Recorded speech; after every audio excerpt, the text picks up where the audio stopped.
Hello guys, আসসালামু আলাইকুম। আমার ছাদ বাগানের নতুন সদস্য চলে এসেছে। এই তো এটা হচ্ছে লেচু গাছ, আর এটা হচ্ছে আমার সেই বড়ই গাছ। মানে আপনারা তো জানেন না, গত বছর অনেক বড়ই খেয়েছি। এটা আমার গন্ধরাজ ফুলের গাছ। দেখুন প্রতি পাতায় শাখায় শাখায় হচ্ছে গন্ধরাজ ফুল আসছে। এটা হচ্ছে গোলাপ, এটা হচ্ছে বেলি, এটা হচ্ছে আকলানন্দ, আর এটা হচ্ছে রজনীগন্ধা। তারপরে এটা আরেকটা কমলা গাছ। আর এখানে একজন কৃষক ভাই আছে, এই যে ছাদ কৃষক, উনি খুব মনোযোগ দিয়ে করছে। আর এই তো আমার নতুন আরেকটা ছাদ বাগানের গাছ। মানে একটা গাছ এনেছি, মানে এটাই হচ্ছে আম ধরেনি এ পর্যন্ত, তাই মন খারাপ ছিল। তাই ওই যে আমার ছাদ কৃষক যে আছে, সে আমাকে হচ্ছে এই আম গাছটা এনে দিয়েছে। মাশাআল্লাহ, এটার মধ্যে আম ধরা আছে 5টা আম। তো দেখা যাক কি হয়। আর এদিকে এই যে আমার টমেটো গাছ আহত অবস্থায় আছে ঈদের ছুটিতে যাওয়ার পরে। এই তো আমার পেয়ারা গাছ, পেয়ারা গাছে এইবার রোজায় প্রতি ইফতারেই আলহামদুলিল্লাহ আমরা হচ্ছে গাছের পেয়ারা খেয়েছি।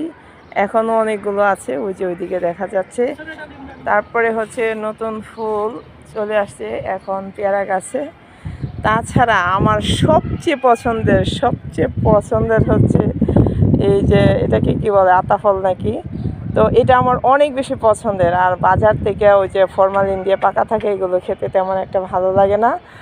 তাই আমি আমার বরকে বলছিলাম যে এটা আমার খুব পছন্দের একটা ফল, আমি এটা আসলে আমার ছাদে লাগাইতে চাই। তো 1 বছর ধরে লাগিয়ে রাখছি, এখন মাশাআল্লাহ এই যে ফল এসেছে। আশা করি সামনে এই পাকা ফলটা খেতে পারবো। আর এই তো আমার আরও একটা পছন্দের ফল গাছ, এটা হচ্ছে আমাদের মালটা। এবং আলহামদুলিল্লাহ মালটা এত মিষ্টি হয়। আর আমার গাছটা, এটা বলবো যে আসলে কি বলবো, আমি অনেক বেশি হ্যাপি আমার এই মালটা গাছটা নিয়ে। আর এবার অনেক বেশি মালটা আসছিল, কিন্তু আমরা ঈদের ছুটিতে চলে গেছি, গাছে পানি দিতে পারে নাই, মানে রোদে সব মালটা পড়ে গিয়েছে। তারপরও যা আছে ছাদ বাগানে আলহামদুলিল্লাহ। আর এটা হচ্ছে লেবু গাছ। লেবু গাছটা এবার কি হয়েছে আমি জানি না। দেখেন এত ফুল আসছিল, কিন্তু হচ্ছে তেমন একটা লেবু নেই। আর গাছের পাতাগুলো জানি কেমন হয়ে গেছে। এখন হচ্ছে এই যে অনেক কিছু মেডিসিন নিয়ে আসছে, এগুলো দিব, দেখা যাক লেবু গাছে কি হয়। এই যে ছোটো ছোটো 1-2টা লেবু আছে, মানে আগে যেমন গাছ ভরে লেবু আসতো, এবার সেরকমটা হয়নি। আর এইখানে হচ্ছে আমার আমড়া গাছ, দেখেন কত ছোট্ট একটা আমড়া গাছ। আর এইটা হচ্ছে মানে একটা ডালে একটা সিজনের, এই আমড়াগুলো হচ্ছে একটু বড় সিজনের আমড়া।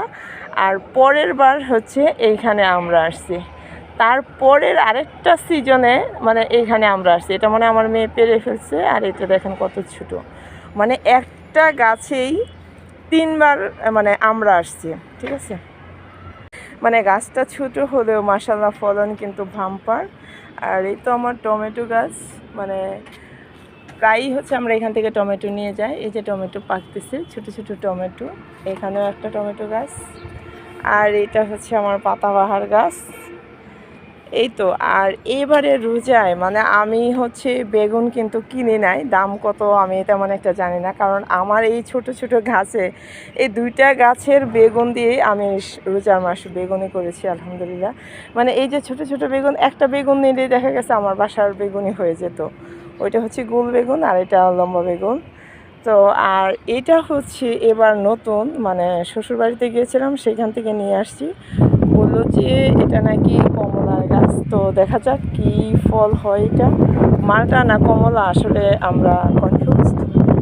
তো এই হচ্ছে আমার টোটাল ছাদ বাগানটা। ও আরেকটা গাছ বলা হয়নি, সেটা হচ্ছে আমার এই ডালিম কুমার। দেখেন গাছে একটা ডালিম ধরে আছে, ওকে যদি না দেখায় ও ভীষণ মন খারাপ করতো, ঠিক আছে। এছাড়াও হচ্ছে আমার কচু গাছ, তারপরে অ্যালোভেরা গাছ, আরও অনেক কিছু গাছ এখানে আছে। এখানে হচ্ছে এই যে মিষ্টি কুমড়া লাগিয়েছিলাম, মিষ্টি কুমড়া শাক অলরেডি খেয়েছি। তো এই তো তো ভিডিওটা কেমন লাগলো অবশ্যই সবাই জানাবেন। আর আজকের মতো বিদায় নিচ্ছি, খোদা হাফেজ, টাটা।